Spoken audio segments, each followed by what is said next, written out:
Wala po akong kinakatakutan. Hindi ako nahihiya sa ginawa ko. Dahil tama ho ang ginawa ko. Sa paniniwala ko, huwag kayong magalit, huwag niyo ako sira. Iba kami rito eh. Abay, may mga komedya. Iba kami. Gusto namin kasabay lahat. Mga Gusto namin, komedya tayo pag eh. nag-host kami, talagang pumapasok ka mga balita. Gusto namin yan. Dapat lang. Pasok ka ng pasok ka. Huwag may tinataboy yung mga mahalagang balita.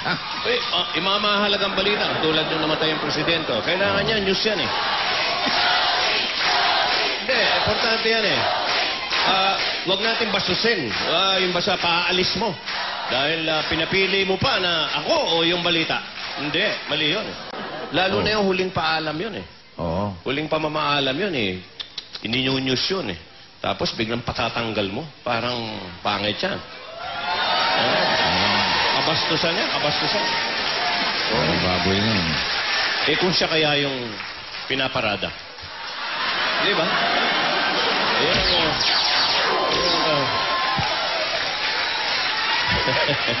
Ano sabi mo? Magsasaya ang buong bahay? Hindi, si Ruby kasi, Si parang Ruby, masaya-masaya ka. Okay. Ikaw, huwag ka nang bababoy. Oo. Huwag mong babastusin. Nadinig ko nga sa radyo kagabi. Ano? Yung baboy daw, kahit na suotan mo ng kuta-kuta at ginto, baboy pa rin. National Press Club of the Philippines, dapat daw turuan ng ABS-CBN si Willie ng pagpapakumbaba at respeto mga katangiang isinabuhay ni Pangulong Aquino.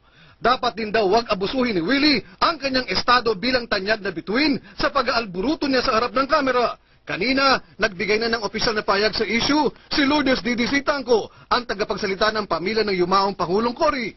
Nakakalungkot anya ang ginawa ni Willie sa tangka niyang bahiran ang alaala ng minamahal na Tita Cory. Nagbigay na ng opisyal na payag sa issue si Lourdes DDC Tanco, ang tagapagsalita ng pamilya ng yumaong Pangulong Cory. Nakakalungkot anya ang ginawa ni Willie sa tangka niyang bahiran ang alaala ng minamahal na Tita Cory. Sa tangka niyang bahiran ang alaala ng minamahal na Tita Cory. Sa tangka niyang bahiran ang alaala ng minamahal na Tita Cory. Sa tangka niyang bahiran ang alaala ng minamahal na Tita Cory. I don't think na dapat ipakita yan, management.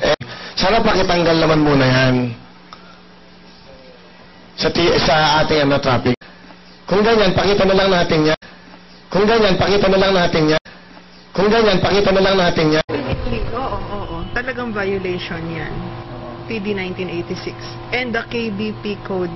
Concerning, Good behavior. Dapat with respect, hindi ba? Hindi yun. Dapat siyang nawala sa ere. Dapat siyang nawala sa ere. Dapat siyang nawala sa ere. Dapat siyang nawala sa ere. Wala po akong kinakatakutan. Hindi ako nahihiya sa ginawa ko. Dahil tama ho ang ginawa ko. Tama ho ang ginawa ko. Tama ho ang ginawa ko. Tama ho ang ginawa ko.